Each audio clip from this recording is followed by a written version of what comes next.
All right, good afternoon, ladies and gentlemen.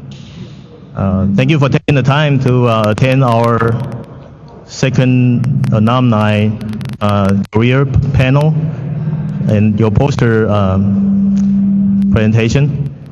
Today we are glad to have 4 alumni of us here, and they all, once upon a time, they all among us.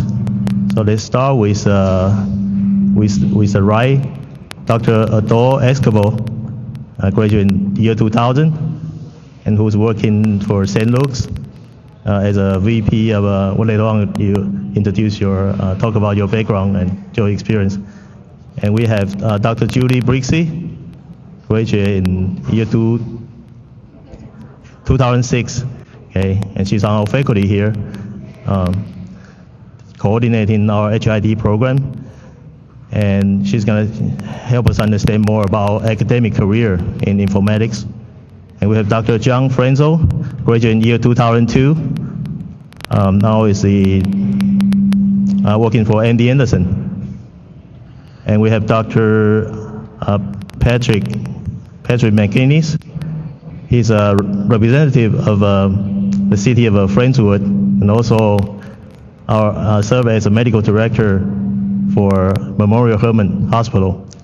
So welcome, today is our homecoming, welcome home, and our dinner's ready there. Okay, now let's join me to welcome our dean, Dr. Zhang, to give us some opening remark. Let's give him a big hand.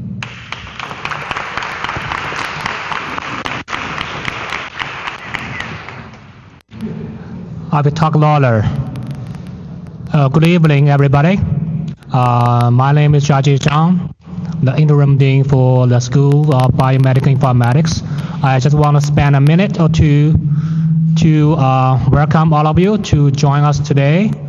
And before I hand my mic to the panelists, I want to give you some numbers that you should be aware.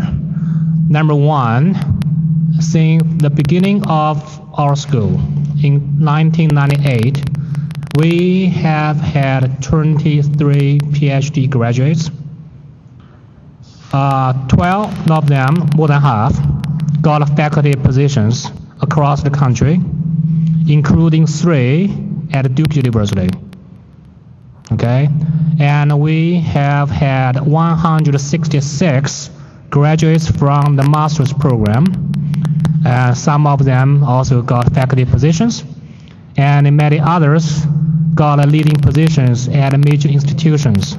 So today, you see a few outstanding alumni from our school, including the assistant vice president at St. Luke's, and the director for clinical analytics and informatics at MD Anderson, and the medical director at the Memorial Hermann TMC, and our commencement speaker who will come here on Thursday, John Ricks. He is also the medical informatics director at the Harris County Hospital District. So we have an outstanding group of graduates, and many of you here today who are going to graduate very soon. I assume all of you will get some outstanding jobs over there. And Harris IT is a rapidly growing area with double-digit increase every single year. In February, 2 months ago, Texas State University did a survey for the needs of health IT workers in Texas. The estimate is that Texas needs 10,000 health IT workers by next year. And today, we probably only have a few hundred. So there's a huge demand over there. I'm very optimistic that all of you will get very good jobs while you finish a degree. Thank you for coming today.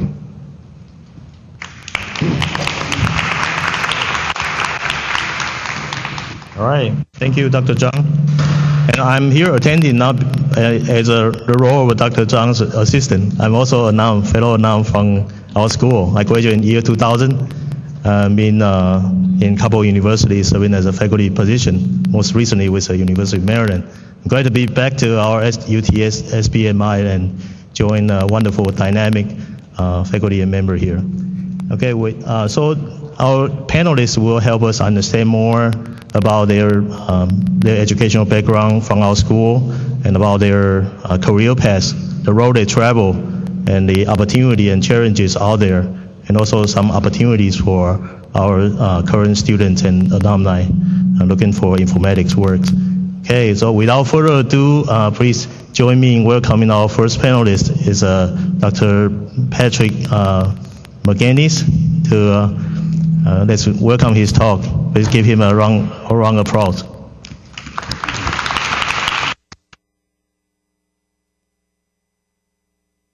So do I need to stand back here? Yeah, stand back just right behind you. Okay. Hello? Yeah.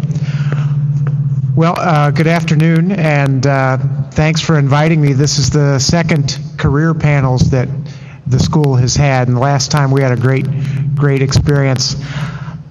So I didn't know that we had to make a presentation, so I'm just going to wing it and talk about my experience in healthcare IT and how it all started. Well, it all started years ago. I was working for NASA as a flight surgeon, and I was deploying off and on to Russia many times.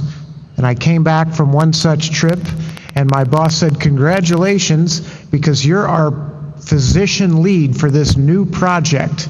And the project was to put in an electronic medical record in our flight medicine clinic at the Johnson Space Center. So I was not a computer guy. I was not an informatics person at that point, but I did jump headlong into this project. And we, at that time, selected a company called Logician, or Medical Logic, and their product was called Logician. That product has since been bought from the market and is now part of GE. But anyway, so we had a team, basically a physician, a nurse, and an interface person that took this project and ran with it. Now, it took us about 18 months of mapping out our workflow. Remember, this is just a small little clinic at the Johnson Space Center, and trying to figure out how are we going to make this electronic medical record work for us. Luckily, I think there was already a clinic affiliated with Baylor here that was using Logician. I think that's how I met a fellow named Dr. John Joe, who is also affiliated with our program. So we were able to learn from them and work with them a little bit to get some guidance as to where we would go.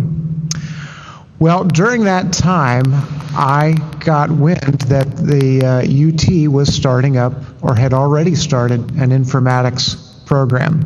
Then it was just called Healthcare Informatics or Health Informatics. So I made a couple of phone calls, and I came and visited, and I met Jack Smith, and I met Kim Dunn, and I met Jim Turley pretty soon thereafter, and signed up for a class, and before you know it, I had signed up for the master's curriculum. So that was a great match, because I was taking these courses in parallel to when I was doing this 18-month project.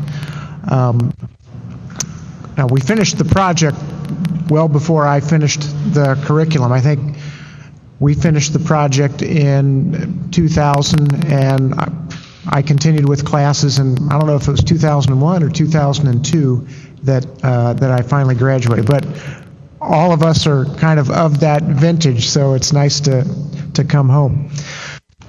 So just to continue with my involvement in IT, I continued on with NASA for a couple of more years, and then I was so excited about IT, or healthcare IT, being another career.